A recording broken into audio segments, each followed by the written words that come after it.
미중 무역 분쟁에 따라서 글로벌 무역 환경이 악화일로로 치닫고 있습니다. 이에 따라 우리 수출 전선에도 비상이 걸렸는데요. 공식 대응을 자제해오던 정부도 민관 합동 회의를 개최하는 등 적극적인 움직임에 나섰습니다. 자세한 내용들은 정세미 기자와 함께 나눠보도록 하겠습니다. 네, 오늘 산업통상자원부 주재로 무역 대응 방안을 논의하는 자리가 마련이 됐습니다. 구체적으로 어떤 내용들이 논의가 되었습니까? 네, 산업부는 오늘 오전 서울무역보험공사에서 통상문제 본격 대응 방안을 논의했습니다. 이 자리에서는 코트라와 무역협회 등 정부 관계부처와 전문가가 참여했는데요. 그간 로우키 전략으로 일관하던 정부가 본격 대응에 나선 겁니다. 오늘 회의에서 기관들은 상황 점검과 함께 피해 기업들에 대한 지원을 약속했습니다. 코트라는 아세안과 인도 등을 중심으로 무역 사절단 등 대체 시장 개척을 위한 마케팅을 집중 지원합니다. 무역보험공사는 미중 비중이 높은 중소기업에 해외 기업 신용조사 보고서를 제공하고 피해 기업을 돕는다는 계획을 밝혔습니다. 무역협회도 아세안을 중심으로 우리 기업의 자유무역협정 활용률을 높일 것을 약속했습니다. 강성천 차관보는 이러한 노력으로 민관이 합심해 주도 면밀하게 대응할 것을 강조했습니다. 코트라 무역협회와 함께 해외 주요 수출 시장에 미치는 영향과 주요 바이어 동향 등에 대해 면밀히 모니터링하고 수출 대체선 발굴 등 업계 지원도 강화해 나갈 계획입니다. 산업부는 앞으로 실물경제 대응반을 통해서 대중, 대미 수출과 양국에 투자한 우리 기업에 대한 영향을 실시간으로 점검하고 수출 기업의 애로를 해소해 나가고자 합니다. 완성차 업체들도 참여해서 목소리를 좀 냈나 봐요. 네, 뒤이어 민관합동 TF회의가 열린 자리였는데요. 이 회의에는 자동차 산업협회와 현대차, 한국GM, 그리고 르노, 삼성과 쌍용차 등 완성차 업체들이 참여했습니다.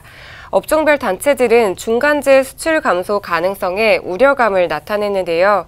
중국 공장에서 조립한 뒤 미국 시장에서 판매하는 우회 품목이 많기 때문입니다. 대중무역에서 중간재가 차지하는 비중은 70% 안팎에 달하는데요.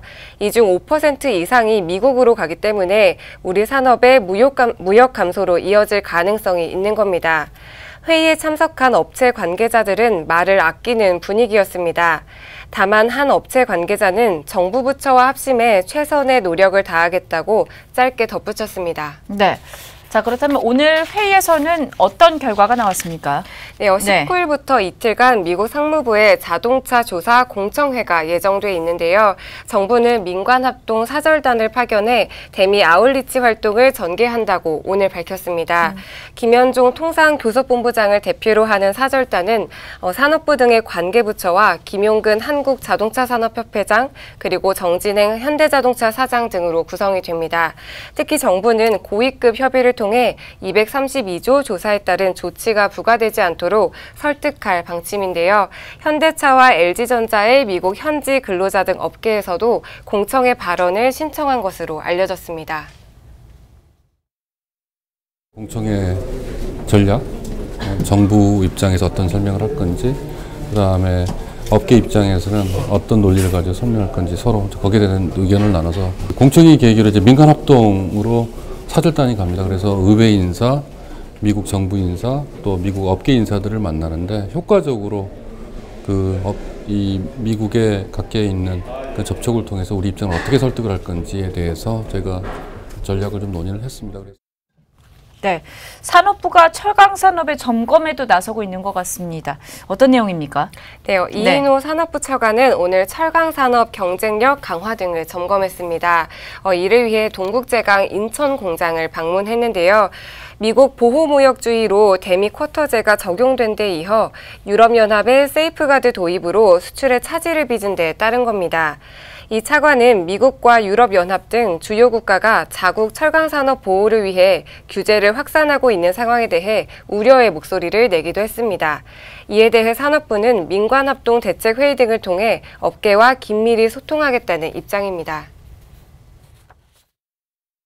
철강 산업도 매우 중요하고 자동차 산업 다 중요합니다. 근데 자동차 산업은 우리 산업과 고용과 그리고 수출에 차지하는 비중이 매우 큰 사람이고 기간 사람입니다. 철강도 물론 기간 사람입니다만 그래서 매우 중요하고 그렇기 때문에 정부가 더 이 문제는 더 저희가 심각하게 생각을 하고 있고 그래서 정말 더 체계적으로 또 집중적으로 대응을 해야 된다는 그런 인식을 가지고 있습니다. 네, 사면 초과에 빠진 우리 자동차와 철강업계를 또 어떻게 구해낼지 지켜보도록 하겠습니다. 지금까지 정세미 기자였습니다.